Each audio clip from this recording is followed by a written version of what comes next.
bangi bejjusa obutasoma wadde n'abasomye mu kiseera kino bakaaba olw'ebbula ly'emirimu kyokka abayiga eby'emikono bankizo mu kwetandikirawo emirimu egyabwe. Mu Uganda tosobola kwewala kukozesa taxi bw'oba tolina ntambula ya bwannannyini naye obadde omanye emitendera Toyota Hiace mweyita okufuuka taxi esaabaza abantu. Tukizudde nti taxi ezisinga ku nguudo zituukira mu Kisenyi ku Mbuzi wano mu Kampala. Mu mboozi yaffe y'ebyentambula n'ebidduka buli Lwakutaano baaba n'abavubuka abakola mu garaji mu Kisenyi ku Mbuzi wano mu Kampala abayoyota emmotoka Toyota Hiace eva e Japan nga ya migugu ate bo ne bagifuula ey'abasaabaze.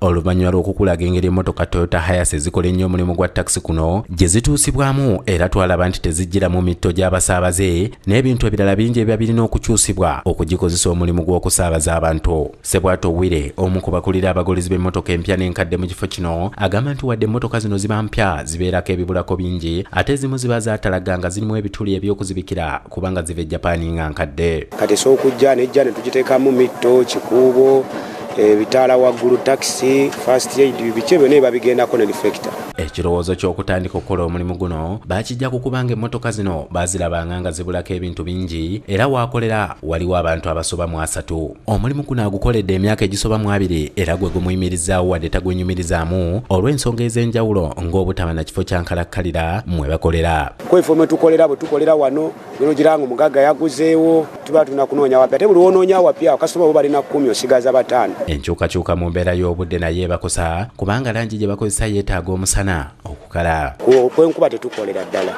kubanga etonnya okuva ku makya n'ezibya ate tosobola kukola enkuba emaze okula neeba yakakya wajjukira emmotoka zino ziba zinyogoga ne bwebeera wazimbe era eba emaze okunyogoga oba tosobola kufuuwa yadde oteekako ffe olina kulinda budde ne bumala otereeramu. Ayongerako nti abantu bangi kati bayingidde omulimu guno kyokka nga tebalina kibiina kibakugera ku bbeeyi gye bakolera nga kino kibasoomooza nnyo. Kati tuli bangi ate abamu tebaayiga kati omulimu gwosobola okukolera 5 oli aganja kukolera 2 kati ne giba nga jjo gyeyongera kufa bufyate.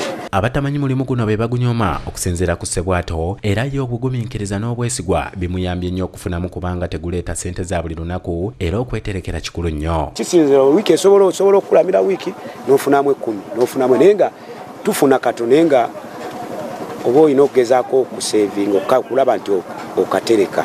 Nsobola okukola leero ate ne mala ennaku nnya nga sikola kitegeeza ze nakola kati ze nakola luli ze mba nyina okukola ki okulyako mpola. Emmotoka empya yonna ng'ewedde bagikolerako miliyoni 4 ng'afissaako emitwalo 20 nga buli kimu kiwedde mu bbanga eritasukka nnaku 2. Ono mweteefuteefu okusomesa ayagala okuyingira omulimu guno kyokka beetaaga nnyo atannafuna buvunaanyizibwa. Katusobo bwe malina kusatu nga tokola nga ate waleseyo abaana bakaaba n'omukazi baddeyo bakutunuulire kitegeeza toyinza sobola galaji erina kujjamu nga tonafuna buvunaanyizibwa. Ku Lwokutaano olujja tujja kulaba abaweta ebyuma okukola entebe ezibeera mu Toyota Hiace n'ebintu ebirala ebiteekebwa ku mmotoka. Nze Ismail Nsubuga ne Josephine Lunkuse ku Lwabukedde TV Agafuna.